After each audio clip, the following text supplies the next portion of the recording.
अनन्या और विक्रम अपने शादीशुदा दाम्पत्य जीवन में बहुत खुश थे। वो दोनों दिल्ली में अपने परिवार के साथ रहा करते थे।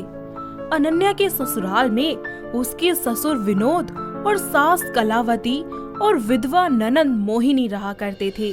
अनन्या ससुराल में सबकी अच्छे से देखभाल किया करती थी और जिससे सभी लोग उससे काफी ज्यादा खुश रहते थे। तो दूसरी तरफ उसकी ननंद मोहिनी, जो कि बस सारा दिन फोन को चलाती रहती या फिर इधर उधर बस कुछ ना कुछ खाती रहती। ऐसे ही एक शाम अनन्या सबको खाना परोसती है।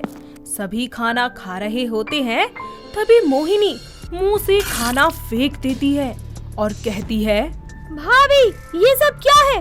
खाना बनाना नहीं आता क्या आपको? क्या हुआ दीदी? अरे कोई स्वाद ही नहीं है इसमें, न नमक है न मिर्च है, क्या ये बकवास था?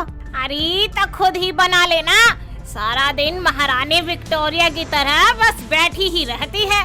माँ जी रहने दीजिए ना।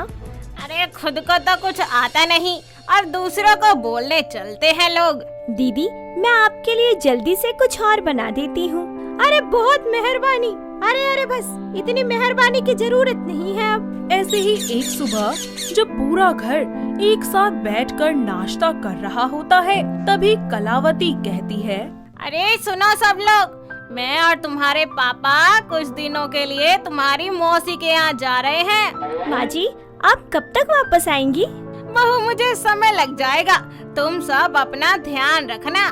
ऐसे ही अगले दिन कलावती और उसका पति विनोद घर से चले जाते हैं। समय बीतता रहता है और अनन्या घर का सारा काम अकेले ही करती है। ऐसे ही एक दिन कलावती अपनी बेटी मोहिनी को फोन करती है। क्या कर रही है तू? मुझे पता है बिस्तर ही तोड़ रही होगी। माँ आपको वहाँ पर भी चैन नहीं है क्या? मुझे ना सब पता है, अब मैं विधवा हो गई हूँ ना, तो मेरा खर्चा उठाना आपको भारी लगता होगा, तभी तो मैं घर में बोझ जैसी नजर आती हूँ। मुझे ये सुनाते रहते हो हमेशा। मोहिनी गुस्से में फोन काट देती है और अकेले ही खुद से बात करने लगती है। जिसको देखो बस भाभी की ही तारीफ करता रहता है, किसी को मैं नजर ही नहीं आती। भैया अलग बोलते हैं, माँ अलग बोलती है, लेकिन कोई बात नहीं, अब ऐसा चक्कर चलाऊंगी ना इस पूरे घर में कि जिसको अपने पलकों पर बिठा के रखते हैं ना, उसे पैरों के जूते के नीचे ले आऊंगी। और अगर ऐसा ना किया ना तो मेरा नाम भी मोहिनी नहीं। ऐसे ही एक दिन मोहिनी बीमार होने का नाटक करके अपने बिस्तर पर ही लेटी होती है। तभी वहाँ विक्रम आता है और उससे बोलता है, अरे मोहिनी क्या हुआ? मेरी तबीयत ठीक नहीं है भैया। तुमने दवाई खाई? कब से बोल रही हूँ भाभी को कि दवाई ले आए, लेकिन वो है कि मेरी सुनती ही नहीं। अनन्या कहाँ हो तुम? यहाँ आओ। जी क्या हुआ? मेरी बहन की तबीयत खराब है तो तुम उसको दवाई नहीं दे सकती क्या? माफ कीजिए, लेकिन मुझे पता नहीं था। मैंने आपको कितनी बार आवाज लगाई, लेकिन आप तो इग्नोर ही कर रही है। तुमसे ये उम्मीद नहीं थी अनन्या। मोहिनी मैं अभी तुम्हारे लिए दवाई लाता हूँ। ऐसे ही समय बीतता रहता है और एक शाम अनन्या सबके लिए खाना बना रही होती है। कुछ देर बाद मोहिनी दबे पैर किचन में जाती है और खाने में बहुत सारा नमक और मिर्च डाल देती है। और विक्रम के आने के बाद अनन्या सबके लिए खाना परोसती है, जिसे खाते ही विक्रम का मुंह बन जाता है और वो गुस्से से कहता है, ये सब क्या है? खाना बनाना भूल गई हो क्या? जी क्या हुआ? अरे इतना सारा नमक मिर्च डाल रखा है। जी मैंने तो ठीक से डाला था, तो क्या कहना चाहती हो? मैंने डाल दिया? नहीं दीदी, मेरा मतलब वो नहीं था। खाओ इसे तुम ही बैठकर। चल बहन हम बाहर से खाकर आते हैं कुछ। जी भैया, भाभी ने तो पूरे मूड की ऐसी तैसी कर दी। दोनों भाई बहन बाहर खाना खाने चले जाते हैं। ऐसे ही समय बीतता रहता है और एक दिन विक्रम मोहिनी से कहता है, मोहिनी जरा अनन्या से कह देना शाम को अच्छे से तैयार हो जाए, शाम को चलेंगे हम सब घूमने। जी भैया ठीक है। विक्रम ऑफिस चला जाता है और अनन्या मोहिनी को बोलती है, चलो ना भाभी, कहीं घूम कर आते हैं। कहाँ दीदी? मेरी एक दोस्त रहती है यहीं पास में, उसी के घर चलते हैं। जी दीदी ठीक है, लेकिन भाभी भैया को मत बताना कि मैं आपके साथ गई थी या फिर आपको लेकर गई थी। क्यों, क्या हुआ? आप जानती हो ना भाभी, वो मुझ पर गुस्सा करने लगेंगे। ठीक है, जैसा आप कहो। मोहिनी अनन्या को अपनी दोस्त के घर ले जाती है और अपनी दोस्त के साथ मिलकर उसको एक कमरे में बंद कर देती है और खुद वापस अपने घर लौट जाती है। कुछ देर बाद जब विक्रम घर आता है और मोहिनी से कहता है, मोहिनी, तुम्हारी भाभी कहाँ हैं? तैयार हो ना दोनों? भैया अब क्या ही बोलूं मैं, भाभी तो अपने किसी दोस्त के साथ शॉपिंग करने चली गई। मैंने बोला भी था कि तैयार रहना शाम को, भैया ने कहा है, लेकिन वो बोले कि यही कि तुम्हारे भैया के पास टाइम वाइम तो होता नहीं है, ऐवे फालतू में ही बोलते हैं बस ये वो। आने दो महारानी को, देखता हूँ कब आती है।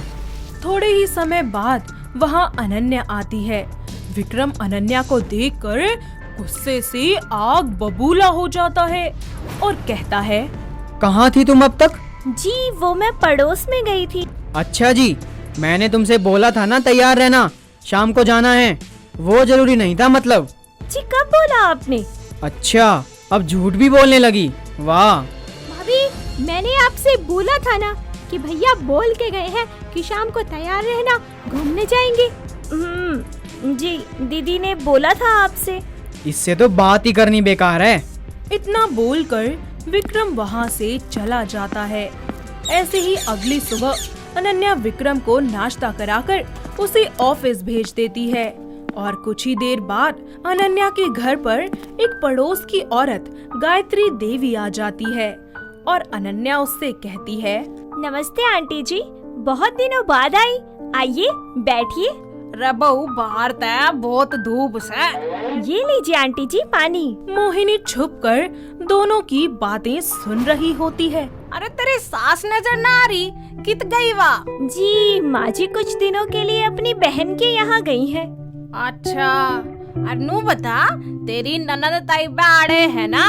अरे सुन, ये जो ननद होया करे ये घर ना बसन देती, थोड़ा ध्यान रखिए और बच कर रहिए उससे। नहीं आंटी जी, मेरी ननद बिल्कुल ऐसी नहीं है, हम दोनों तो एकदम बहनों की तरह रहते हैं, बहुत प्यार है हम में। वो ये सब त ना बस कहने की बात होया करे, लेकिन सच तय कुछ और ही पाया करे। आंटी जी, दीदी मुझे बहुत प्यार करती हैं, उन्होंने तो कभी मुझे एहसास तक नहीं होने दिया कि हम दोनों ननंद भाभी हैं। उन दोनों की बात सुनकर मोहिनी की नजरें शर्म से नीचे झुक जाती हैं और वो अपनी भाभी के पास जाकर उनसे कहती है, भाभी मुझे माफ कर दो, आज तक मैंने जो भी किया, प्लीज।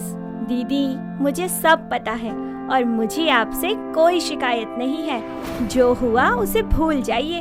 भाभी आप कितनी अच्छी हैं, आप वर्ल्ड की बेस्ट भाभी हैं, I love you so much.